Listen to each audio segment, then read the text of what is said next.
Good. Wondering, is it possible to book that tram that goes around? Yeah.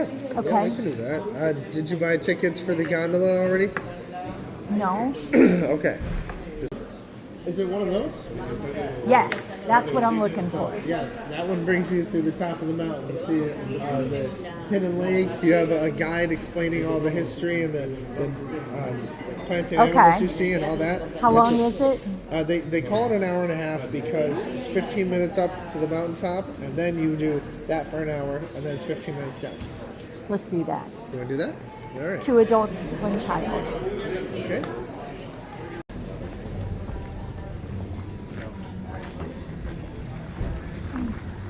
You guys should be able to get on right away. Okay. I'm just going to tell them.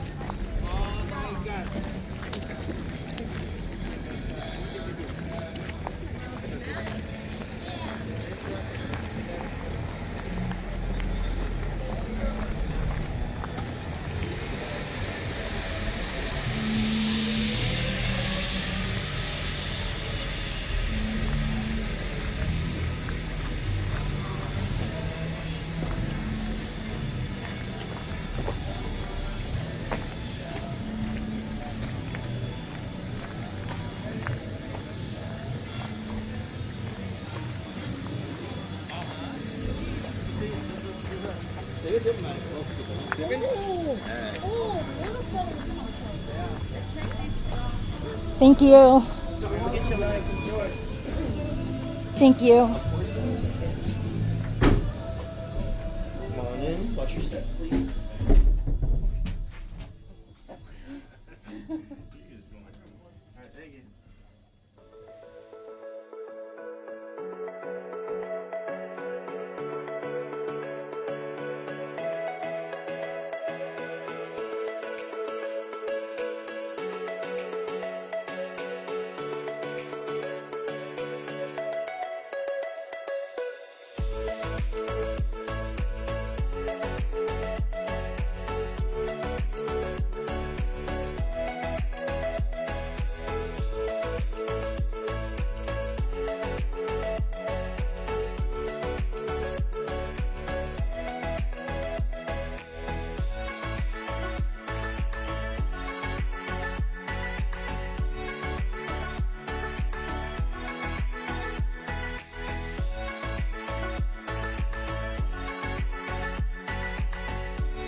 Yeah.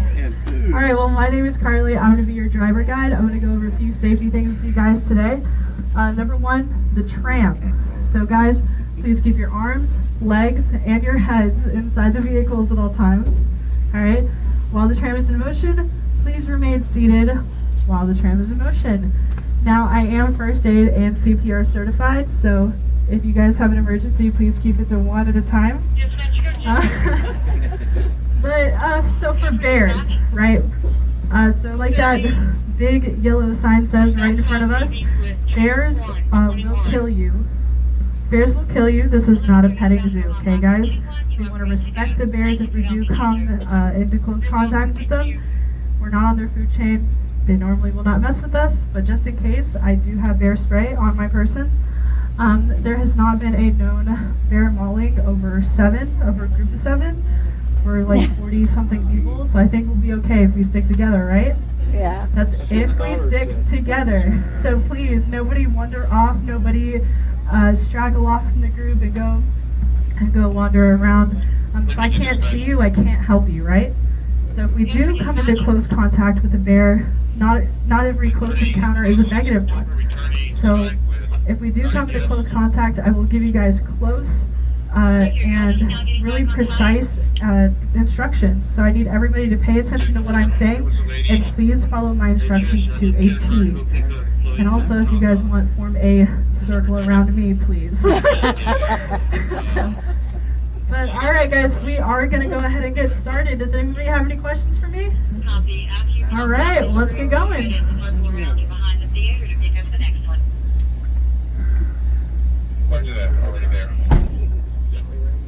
Mikey.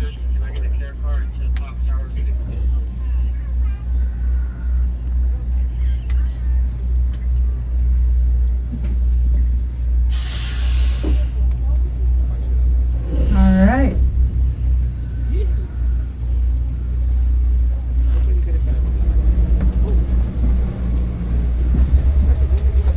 Hope everybody buckled their seatbelts.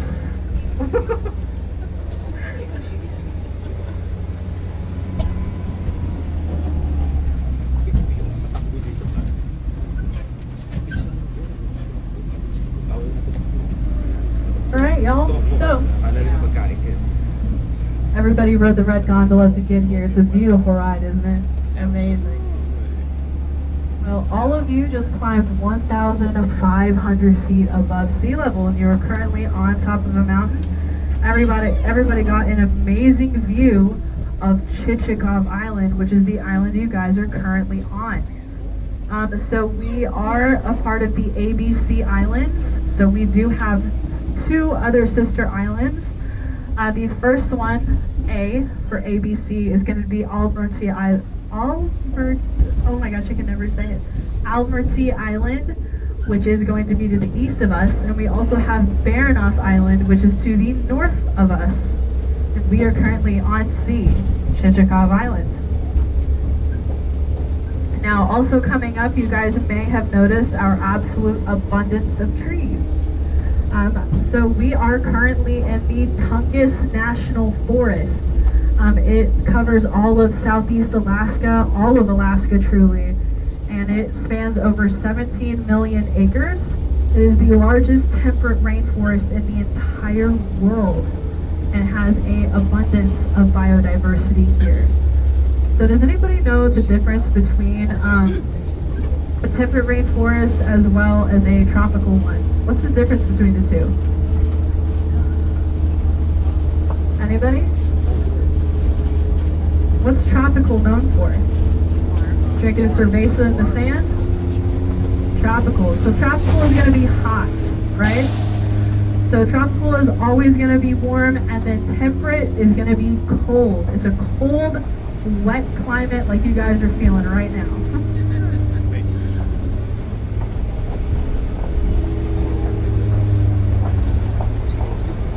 But also on this island resides 4 different Tlingit clans. We have the Chukanadi, the Kogwatan, the Takwatan, and the Wushkatan. Those are our 4 clans here on the island. Can everybody say Kutsgai? Kutsgai. Kutsgai. Kutsgai. Coots. Very good. I heard a couple people do it. You guys just said Brown Bear Bay and Tlingit, and that is where your ship is currently docked at. So that's where all of you guys came from. Now, here in the Tungus National Forest, we are bigger than West Virginia and also 9 other states. 17 million acres is a lot of land. And all of this land, we have 2 different tree species that make up the abundance of this forest. It is the Sitka spruce tree and the western hemlock, not to be confused for the poisonous hemlock. Poisonous hemlock is a plant. The western hemlock is a singular standing tree. Now the Sitka spruce tree, how you can tell the 2 apart, if you guys, let me see if I can get a good example. Coming up on our left, right here, it's kind of like a ghostly blue color to it, almost like a Christmas tree. And it also has, I like to kind of refer to everything as food. It kind of has a potato chip or a fried egg texture. And the Western hemlock has almost like a bacon strip like texture or a pulled pork. And when you pull it back, it definitely pulls apart like pulled pork.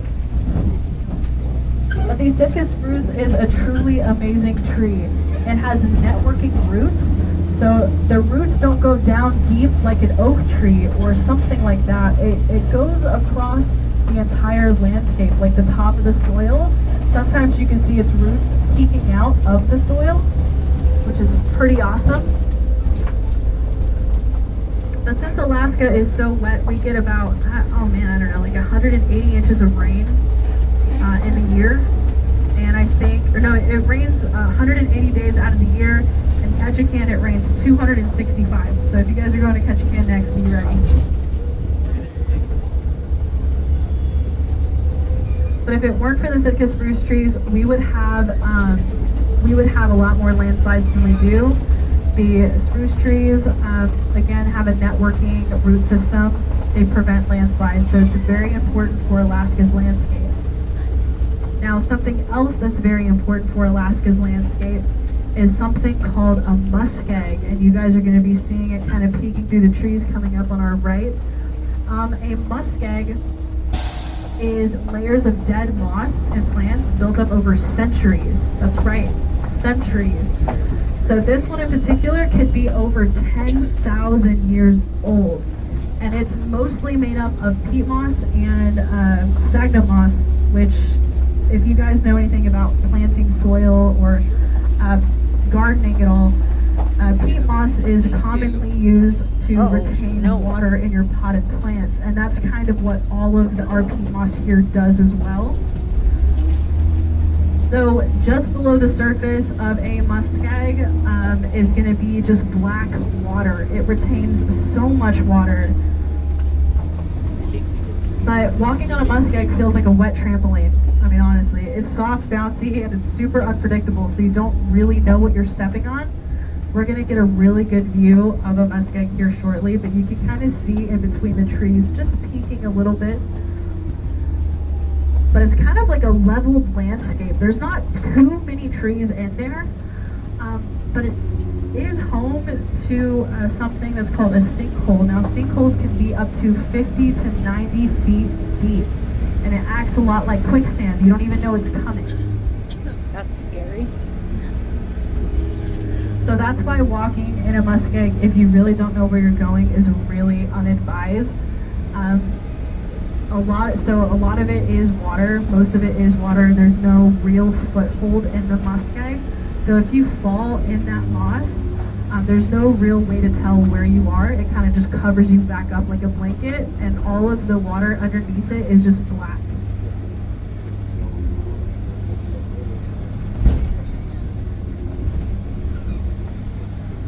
So when we kind of come up to the muskeg, you guys are going to see a few stunted trees, and that is going to be the shore pine trees. So shore pine trees can actually be up to 400 years old.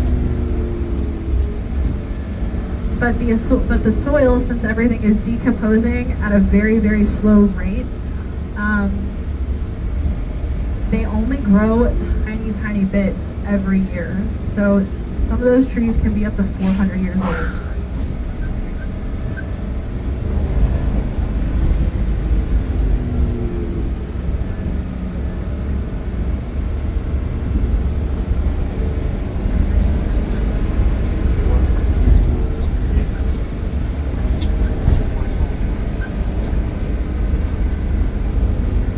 Now, since the soil in a muskeg is so acidic, like I said, not many plants can survive, but there are two types of plants that thrive in the muskeg, and that is the sundew plant and the purple pitcher plant. And those are very, very important because they don't take any nutrients from the soil. They only take nutrients from the bugs they touch.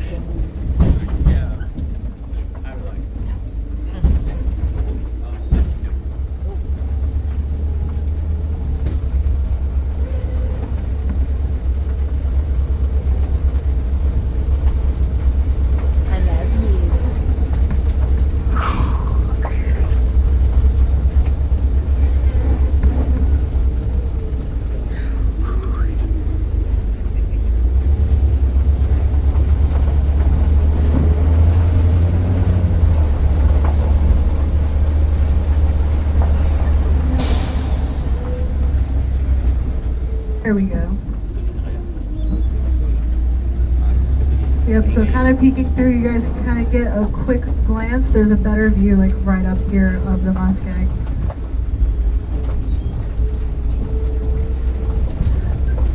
But there are two plants. I did say the purple pitcher plant. How those purple pitcher plants catch their food is they have like almost like a sweet kind of juice at the bottom of the, I always call it like a lemonade pitcher. It has like a sweet kind of sap at the bottom. It will attract bugs, it'll attract flies, and they will sit on the very edge of the purple pitcher plant, and they will fall in, they'll get stuck, and they won't be able to get out. And that's how the sundew and the pitcher plant gets their nutrients.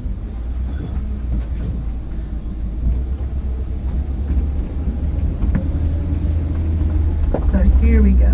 This is the view, and right through the trees. But if you guys see those puddles of water, some of those can be 90 feet deep. And I bet you're wondering, well, how does wildlife get across this? Because bears love to trek across muskegs, right? It's generational knowledge. So a lot of them will pass down where the game trails are to their kids. So the cubs and the deer moms will also do the same thing as well. But yeah, if they don't learn, unfortunately, they do learn the hard way.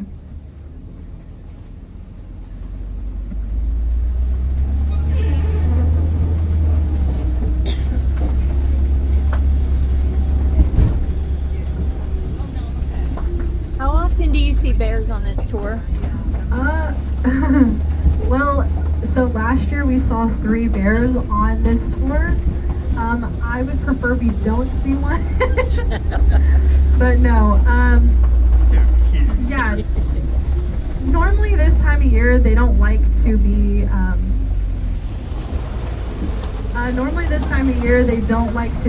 up this high. They like to come down off the mountain, and they like to go down low. So they will come down from their dens, and they like to be by the rivers where all the foliage is. I don't know if you guys looked around. There's not too much for bears to eat here. But later on to the season, there will be a lot of more things blooming. And can you tell me what types of bears? Yeah, so the only kind of bear we have here are coastal brown bears. Okay. That is the only bears that we have on the island. Now, they're different from the inland grizzly in that our bears are bigger, and they don't have as much food competition. Everything here has the choice to be picky with their food, which is truly amazing and shows you how awesomely diverse our food is for them here. Okay.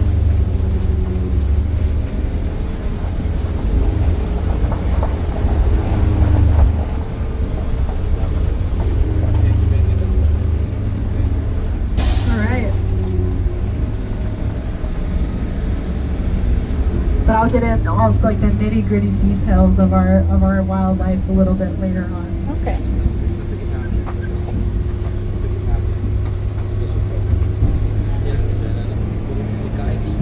But I don't know if you guys have been kind of spotting some branches that are coming up out of the ground. They have spikes on them, and they kind of have like a green top to them. There's some patches over across that opening to our right there. But there's going to be even more on our left and to our right.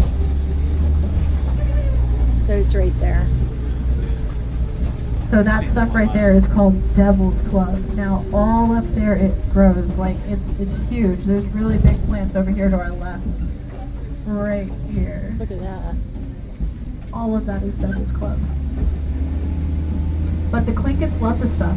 They absolutely love Devil's Club, and the reason for it is because it's actually used for medicinal purposes, and it's really important for them. They use it for a lot of tribal reasons, a lot of ritualistic reasons, but also it's amazing medicine. So the Devil's Club is really spiny. It grows up to 5 to 8 feet tall. The stem is covered in sharp yellow spines.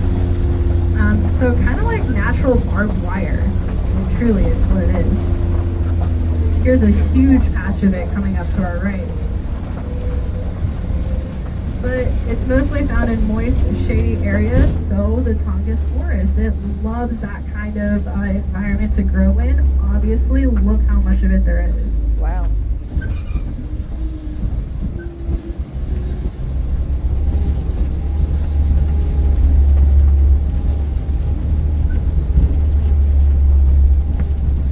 So, like I said, it is used for medicinal purposes. It topically, it's used for rheumatoid arthritis. So, how they would harvest it is they would cut the bark, they would peel it back, and they would turn it into a salve, and they would apply it onto their skin. It would help with rheumatoid arthritis. It would help with any cuts, bruises, and digested. It's used for any colds, coughs, or anything irritating your stomach. I need some devil's club. Now, on our left, coming up through the trees, we have something very special. It's called Rabbit Lake. Rabbit Lake. And contrary to the name, unfortunately, we do not have any rabbits here. But on special occasions, you guys can maybe pay attention and look, because we have seen little bear cubs out here across the water. So keep your eye out.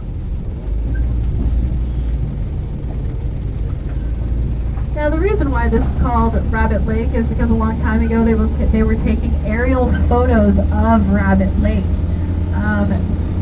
So the Air Force was flying up above. They took a couple photos, looked at the photos, and said, "Hey, that looks like a rabbit's head." So if you guys were to be flying over the top, it would look like a rabbit's head. The eye is right in the middle, I think. It's kind of hard to see it from this angle. But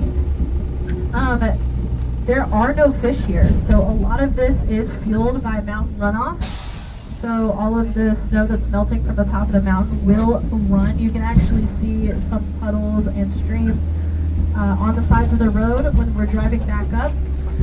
You can see it fueling that lake.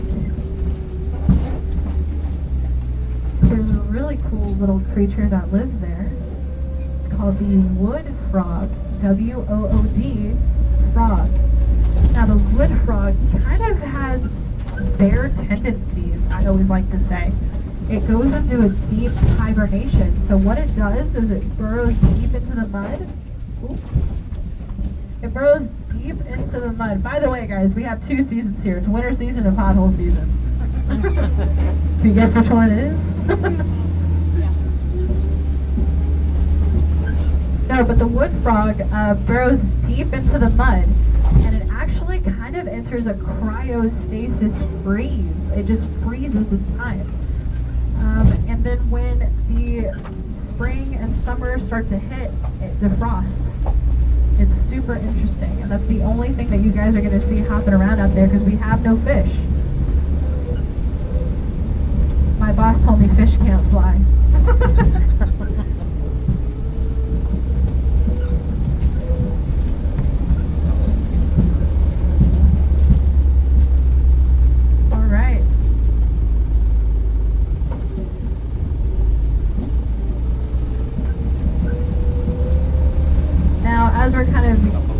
We're almost about to turn around. We are going to make a stop so you guys can take some cool photos.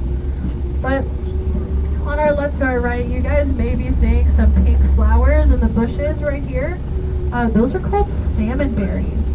Salmon berries are extremely good. They are amazing, cool little berries. Does anybody know why they're called salmon berries?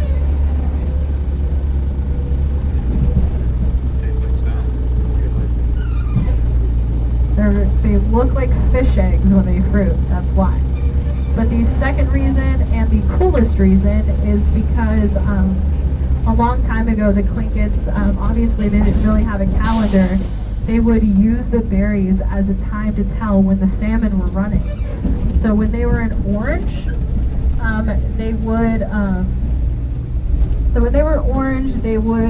kind of know it's about time to start putting their poles in the water, and when they were blood red, they knew it was time to start fishing for salmon. That's when the salmon were running in full. Oh, wow. Now this is going to be one of our stops. but we gotta turn around first.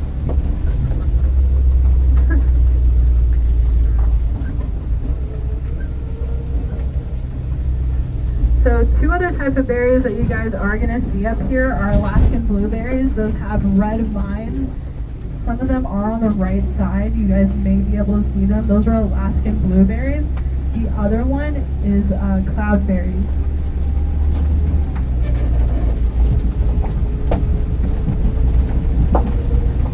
So we do have over 47 types of berries here on the island. Only 24 is edible. I would say the most common poisonous berry that we have is a white berry, and there's kind of a saying with the Clinkets, if it's white, don't eat it. All of them are poisonous. There is not one white berry I don't think that they know of that isn't poisonous here on the island.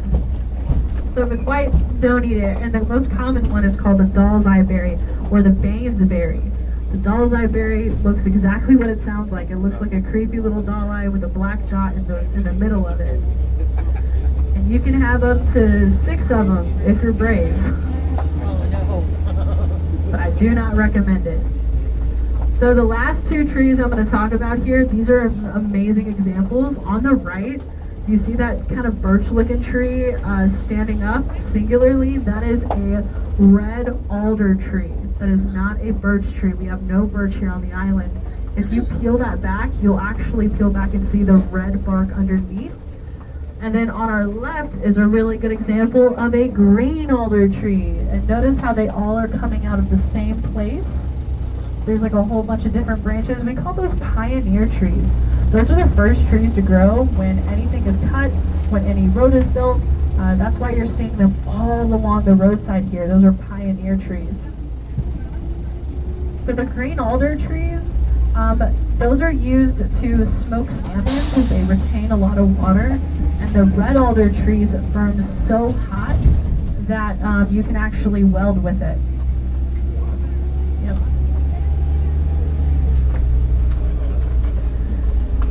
And then on our right is Ruch Nahas. This means Spaskai Valley. Ruch Nahas. And this is going to be our first stop. So if you guys want to get out and take some photos, you're more than able to. And just a heads up, we're going to take about 5 minutes here and take some cool photos. I can talk about the mountains and the plants.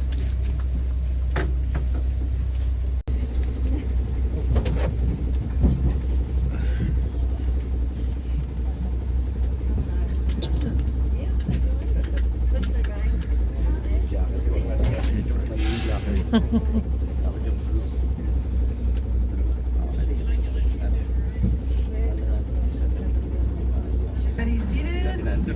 Serious. So serious. Alright, everybody, I'll wait till everybody is seated, and we will get going. But while we're kind of here, I know it's really hard to see now. The fog's really starting to roll in. The weather is changing. Welcome to Huna. But on our left, you guys maybe got a glimpse of Spaskai Mountain. In the middle is Elephant Mountain. Now, Spaskai Mountain is home to over 200 bear dens. 200 bear dens, that is a lot. So just in kind of comparison, we have 915 locals here on the island. And we have about a 3-to-1 ratio with our bears. So we have approximately 2,500 to 3,000. We don't know exactly the number, but we do know it's high volume. None of our bears are tagged or tracked. So, but I counted them this morning. No, but we do have the highest concentration of coastal brown bears here in Huna. I think there's been a little bit of arguing if I can never say that word, Albaneti Island. I'm not sure if they have the highest amount, but I'm pretty sure they're second runners up. I do not count Russia. I know some people said Russia has the most brown bears. That's a huge continent. We are a small island. In comparison, we have the largest concentration of coastal brown bears. Now, does anybody know what makes a coastal brown bear a coastal brown bear? They live on the coast. Yep, they live on the coast. Well, they have to be within 75 miles of a coastline to be considered a coastal brown bear. And since our island is 75 miles in length, 50 miles in width, all of our bears are coastal. They technically all fall under that. Now, our coastal brown bears are bigger than inland grizzlies. And the reason is because we have a different variety of food. There's no competition for these bears. Everything here that is a predator has the choice to be picky, which is truly amazing. That we have so much food here on the island for these animals, they don't even fight with each other over it. Now, the only reason coastal brown bears get in a fight with each other, it's over a female, or it's over a female, or it's with other, again, with other male bears, and also, believe it or not, with female bears. A lot of times, male bears, if they see a cub with the female, they will unfortunately kill the cubs in hopes to hurry along her reproductive wants, right? But something really cool about the females is that they always exclusively have the babies. And when they go up for hibernation, they have to get ready to have those babies. So they try to pack on approximately 500 pounds in order to get ready for hibernation. Now, a lot of their diet consists of about 85% foliage and roots, and the other 20% is tourists. No, I'm just kidding. No, the other 20% is salmon, because we have salmon runs here. They love their salmon, and they are extremely picky with their salmon. They will only eat the females. The reason for this is because the females have the roe, they have the eggs, and they will eat the brains, skin, liver, and the roe. And if a bear, during peak season, takes a bite and there's no eggs, they'll throw it over to the side. They won't even bother eating the whole thing. So they'll feed the eagles, which is pretty incredible. So it's so funny. If you guys ever watch videos of our coastal brown bears, you will actually see a ton of eagles hang out by them while they're fishing. But coastal brown bears, during hibernation, if they don't pack on that full weight, they will actually reabsorb their eggs. So they would have been pregnant if they don't make their weight goal. They will absorb those eggs, and then they will try again next summer. But females will lay their eggs, or they're not birds, sorry. Females will have their babies while they're sleeping and hibernating. I wish humans could be so lucky. But this is going to be our second stop, guys. We have approximately 5 minutes here. If you guys want to go to the restroom, we have porta potties on our left.